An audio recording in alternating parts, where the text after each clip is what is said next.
बिस्मिल्लाहिर्रहमानिर्रहीम। शुरू अल्लाह के पाक नाम से जो बड़ा मेहरबान निहायत रहम वाला है। अस्सलाम वालेकुम व्यूअर्स, मेरा नाम है मोहम्मद यूसुफ और आज हम पढ़ेंगे modern history of Afghanistan from 1504 to present day part 2। जैसा कि आप यहाँ पर देख सकते हैं, मैंने मॉडर्न हिस्ट्री ऑफ अफ़गानिस्तान को टाइमलाइन में डिवाइड कर दिया है, जिससे आपको इवेंट्स की डेट्स ईज़िली याद हो जाए। ठीक है, चलें स्टार्ट करते हैं बाबर की हिस्ट्री से। बाबर खुद गेंगिस खान और तैमूर के ख़ानदान में से था। ये रूलर था फरगाहा वैली का, जो उज़्बेकिस्तान में है। इसको इसी की फैमिली मेंबर्स ने साजिशें करके इससे तख्त छीन लिया था। बाबर ने बहुत सी कोशिशें की अपने तख्त को वापस हासिल करने की, लेकिन नाकाम रहा। उसके बाद उसने काबुल को 1504 में इन्वेड किया करके जीत लिया और फिर इंडिया को इन्वेड करने के लिए काबुल को ही अपना मिलिट्री बेस बनाया, जहाँ से उसने अफ़गान की लोधी डायनेस्टी के इब्राहिम लोधी को 1526 में पानीपत की जंग में शिकस्त दी और मुग़ल एम्पायर बनाया। उसके बाद 1530 में बाबर की डेथ हो गई और बाबर का एम्पायर उसके बेटे हुमायूं ने संभाल लिया। 1530 से 1540 तक हुमायूं ने रूल किया। फिर उसको एग्ज़ाइल कर दिया गया था उमरकोट सिंध तक, जहाँ इसने शादी की और उसमें से एक बेटा हुआ जिसका नाम अकबर था, रखा इन्होंने। अकबर को उसके चचा कामरान मिर्ज़ा ने अडॉप्ट कर लिया था, जहाँ पर उसको अच्छी तालीम और तरबियत मिलती थी। उसी दौरान कामरान मिर्ज़ा और हिंदाल की जंग हुई, जिसमें हिंदाल मारा गया था। हिंदाल कामरान मिर्ज़ा और हुमायूं का भाई था, जिसकी मौत की वजह से हुमायूं को बहुत सदमा पहुंचा और उसी सदमे में अकबर और हिंदाल की 9 साला बेटी का उसने निकाह करवा दिया। इसी तरह अकबर को हिंदाल का तख्त मिला और 1556 में वो बादशाह बना। अब आ जाते हैं अकबर के दौर पे, जो 1556 से 1605 तक था। मुग़ल एम्पायर, जिसमें आज का अफ़गानिस्तान भी आ जाता है, बहुत अच्छी तरह बढ़ रहा था। इतना कि कुछ माहिरीन ने तो लिखा है कि उस वक्त के यूरोप के ममालिकों से भी ज़्यादा तरक्की याफ्ता मुग़ल एम्पायर था। इतना कि दुनिया की 25% ग्रॉस डोमेस्टिक प्रोडक्ट, जिसको हम जीडीपी भी कहते हैं, उसका अकेला प्रोड्यूसर था ये मुग़ल एम्पायर। 1605 में अकबर का बेटा जहांगीर पावर में आया, जिसने 22 साल हुकूमत की। जहांगीर ने 1626 से 1627 के बीच में मुग़ल्स, ओटोमन और उज़्बेक्स की अलाइंस बनाने की कोशिश की सफ़ाविद्स के ख़िलाफ़, जिन्होंने मुग़ल को कंधार में पहले ही डिफ़ीट किया था। ठीक है, लेकिन वो ऐसा नहीं कर पाया क्योंकि उसकी उससे पहले ही मौत हो गई थी। 1628 में शाहजहां चौथा हुक्मरान बना।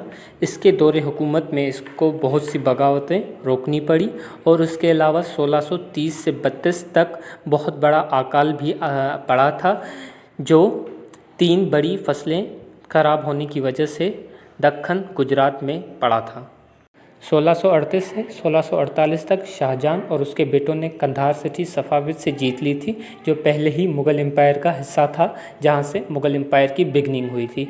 लेकिन एक ही साल गुजरा था कि 1649 में पर्शियंस ने फिर से कंधार सिटी उनसे जीत ली थी। उसके बाद 1658 में शाहजहां का दौरे हुकूमत ख़त्म हुआ और औरंगज़ेब आलमगीर का दौरे हुकूमत शुरू हुआ, जो 49 साल तक चला और 1707 में ख़त्म हुआ। जैसा कि हमें पता है, मुग़ल एम्पायर की बेस बाबर ने डाली थी, जो सेंट्रल एशिया से आया था।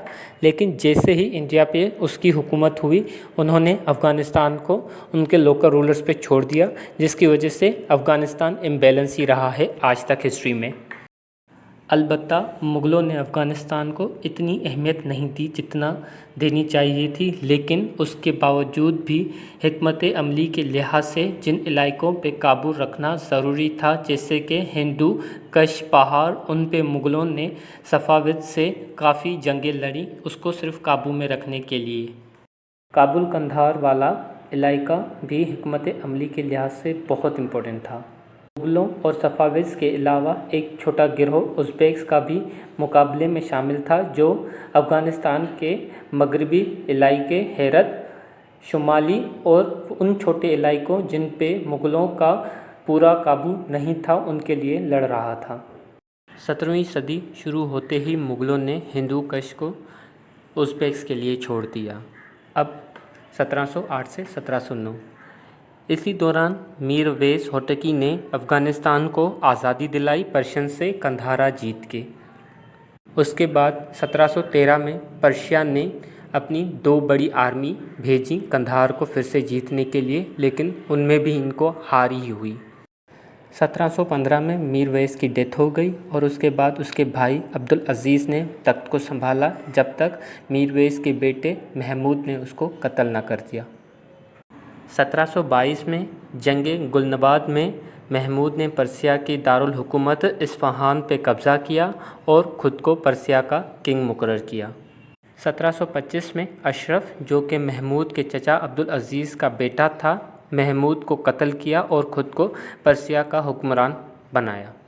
1729 में जंग दमगान में अशरफ को नादिर शाह ने शिकस्त दी और 1736 में जनूबी मगरिब अफ़गानिस्तान और जनूबी मशरिक़ पर्शिया को हथियाया। 1738 में नादिर शाह ने कंधार को जीता और वहाँ पर अब्दाली पठान कौम को हुकूमत सौंपी। 1747 में नादिर शाह का कत्ल हो गया और अहमद शाह सादुज़ा दुरानी ने पठानों की मदद से हुकूमत को संभाला और 1747 में ही इसने अफ़गानिस्तान को आज़ाद करार दिया, जिसका दारुल हुकूमत कंधारा को किया गया। 1793 से 1800 तक ज़मान शाह ने हुकूमत को संभाला, जिसके दौर में मुस्तकिल तौर पे बगावतें होती रहीं। उसके बाद 1801 से 1803 तक महमूद ने हुकूमत को संभाला, उसके दौर में भी यही हालात रहे। फिर 1803 से 1809 तक शाह शुजा ने हुकूमत की, जिसके दौरे हुकूमत में 1805 में पर्शिया ने हेरत को जीतने की नाकाम कोशिश भी की थी। 1809 से महमूद ने फिर से तख्त को संभाला और 1818 तक हुकूमत की, जिसके दौरान पर्शिया से जंग भी जारी रही। 1819 में तैमूर शाह के बेटे अली शाह ने तख्त के लिए जदोजहद शुरू की, जबकि उसी वक्त खाना जंगी की वजह से अफ़गानिस्तान पहले ही 2 हिस्सों में बँट चुका था। 1836 में दोस्त मोहम्मद खान ने हुकूमत संभाली और ख़ुद को अमीर करार दिया काबुल में। 1837 में पर्शियन आर्मी पूरे हेरत को घेर लेती है और कोशिश करती है कि उसको कैप्चर करें, लेकिन फिर से उनको हार ही होती है। उसके बाद 1839 से 1841 तक पहली एंग्लो अफ़गान वॉर चलती है, जो ब्रिटेन और अफ़गानिस्तान के बीच में होती है। 1842 में शाह शुजा और ब्रिटिश गैरिसन दोनों को काबुल में बहुत कत्ल किया जाता है। 1845 में अफ़गानिस्तान का हीरो अकबर गुज़र जाता है और उसके बाद 1849 में अफ़गानिस्तान पर्शिया के साथ जंग का ऐलान करता है। 1859 में ब्रिटेन बलूचिस्तान को छीन लेता है, जिसके बाद अफ़गानिस्तान एक लैंडलॉक कंट्री बन जाती है। लैंडलॉक कंट्री वो होती है जो मैं आपकी पिछले वीडियो में बता चुका हूँ, जिसके सराउंडिंग में कोई भी वाटर का डायरेक्ट एक्सेस ना मिले जिसको। 1863 में दोस्त मोहम्मद का बेटा शेर अली ख़ुद को अफ़गानिस्तान का अमीर मुकर्रर करता है और 1866 तक हुकूमत करता है। उसी दौरान रशिया बुखारा, ताशकंद और समरकंद पे कब्ज़ा कर लेता है और 1866 में मोहम्मद अफजल काबुल पे कब्ज़ा करता है और ख़ुद को अमीर मुकर्रर करता है अफ़गानिस्तान का। उसके बाद फिर से 1867 में दोस्त मोहम्मद का दूसरा बेटा मोहम्मद आज़म ख़ुद को अमीर मुकर्रर करता है और 1868 में शेर मोहम्मद फिर से अमीर बनता है अफ़गानिस्तान का। इसको डिटेल में पढ़ने के लिए आप हिस्ट्री पढ़ सकते हैं या इन पे एक और एक्स्ट्रा लेक्चर बनाऊंगा, जिनको आप डिटेल में पढ़ सकते हैं। अभी सिर्फ एक जनरल इंट्रोडक्शन दे रहा हूँ अफ़गानिस्तान का, इसलिए इतना डिटेल में किसी में मैं नहीं गया और ना ही आगे थोड़ी जाने वाला हूँ। 1873 में रशिया अफ़गानिस्तान और अपने बीच में एक मुस्तकिल बॉर्डर बनाता है। 1878 से 1880 तक दूसरी जंग होती है बरतानिया और अफ़गानिस्तान के बीच में, जिसमें बरतानिया अफ़गानिस्तान पे भरपूर हमला करता है, पर अफ़गान बहादुरी से डटे रहते हैं। 1879 में अफ़गानिस्तान अपने बहुत से इलाके बरतानिया से हार जाता है, जैसा कि खुर्रम, खैबर, मिचनी, पिशिन और सिब्बी। इस जंग के बाद 1880 में अब्दुल रहमान अफ़गानिस्तान का अमीर बनता है और 1885 में रशिया एक नखलिस्तान पे कब्ज़ा करता है, जिसका नाम होता है पंजदा और वो ऑक्सन नदी के उत्तरी इलाके में होता है।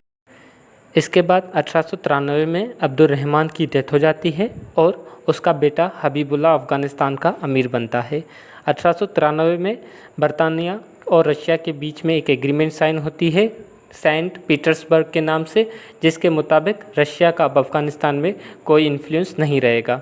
फिर 1919 में हबीबुल्लाह का कत्ल हो जाता है और हबीबुल्लाह का बेटा अमानुल्लाह खुद को अफ़गानिस्तान का अमीर मुकर्रर करता है और उसके फ़ौरन ही बाद अफ़गानिस्तान को आज़ाद करार देता है, जिसकी वजह से अफ़गानिस्तान और बरतानिया के बीच में थर्ड एंग्लो अफ़गान जंग हो जाती है और जंग के आखिर में बरतानिया अफ़गानिस्तान की आज़ादी कबूल कर लेता है। 1923 में अमानुल्लाह ने अफ़गानिस्तान का पहला आइन दिया, जिसके मुताबिक अफ़गानिस्तान में बादशाहत को ज़्यादा पावर्स दिए गए और कबायली हुक्मरानों के पावर्स को कम किया गया। 1926 से 1929 के बीच में अमानुल्लाह ने कई सियासी समाजी तब्दीलियाँ की, जिसकी वजह से अफ़गानिस्तान की आवाम बहुत नाखुश थी और उन्होंने अमानुल्लाह के ख़िलाफ़ बगावत करके अमानुल्लाह को तख्त से हटा दिया। 1929 से 1931 के बीच में इन बगावतों का फ़ायदा उठाते हुए नादिर शाह, जो कि अफ़गानिस्तान के जनरल रह चुके थे, बरतानिया की मदद से अफ़गानिस्तान की हुकूमत पे कब्ज़ा कर लिया और 1931 में नया आइन भी मुकर्रर कर दिया। 1933 में नादिर शाह की घरेलू झगड़ों में डेथ हो जाती है, कत्ल हो जाता है उसका, और उसके बाद उसका बेटा ज़ाहिर शाह बादशाह बनता है। उसके बादशाह बनने के 1 साल बाद अमेरिका अफ़गानिस्तान को तस्लीम कर लेता है और उसके बाद 1940 में, जैसे कि हमें पता है, आलमी जंग शुरू हो जाती है हिटलर की वजह से, इसलिए अफ़गानिस्तान खुद को न्यूट्रल स्टेट का स्टेटस देता है, जिसके मुताबिक अफ़गानिस्तान किसी भी साइड की तरफ से नहीं लड़ेगा। उसके बाद जैसे कि हमें पता है कि पाकिस्तान ने यूनाइटेड नेशन में अप्लाई किया था उसकी मेंबरशिप के लिए, और उसमें सिर्फ अफ़गानिस्तानी वाहिद स्टेट था जो 1949 में जिसने अफ़गानिस्तान ने पाकिस्तान के ख़िलाफ़ वोट दिया था कि ये अक़वाम मुत्तहिदा का मेंबर ना बने। 1953 में सरदार मोहम्मद दाऊद अफ़गानिस्तान के प्राइम मिनिस्टर बनते हैं और 1961 में अफ़गानिस्तान और पाकिस्तान के बीच में पश्तूनिस्तान को लेकर जंग होते होते रुक जाती है। उसके बाद 1963 में ज़ाहिर शाह मोहम्मद दाऊद का रेजिग्नेशन मांगते हैं और डॉक्टर मोहम्मद यूसुफ को प्राइम मिनिस्टर मुकर्रर करते हैं। 1964 में एक नया आइन साइन किया गया, जिसने अफ़गानिस्तान में डेमोक्रेसी की बुनियाद रखी। 1973 में किंग ज़ाहिर शाह की हुकूमत का तख्ता पलट जाता है और डॉक्टर मोहम्मद दाऊद खुद को अफ़गानिस्तान का प्रेसिडेंट या सदर मुकर्रर करते हैं। और इसी के साथ हमारी ये वीडियो होती है ख़त्म, और पार्ट 3 अब नेक्स्ट टाइम, जिसमें हम 1973 से प्रेजेंट डे में डिस्कस करेंगे मॉडर्न हिस्ट्री ऑफ अफ़गानिस्तान को। Thank you.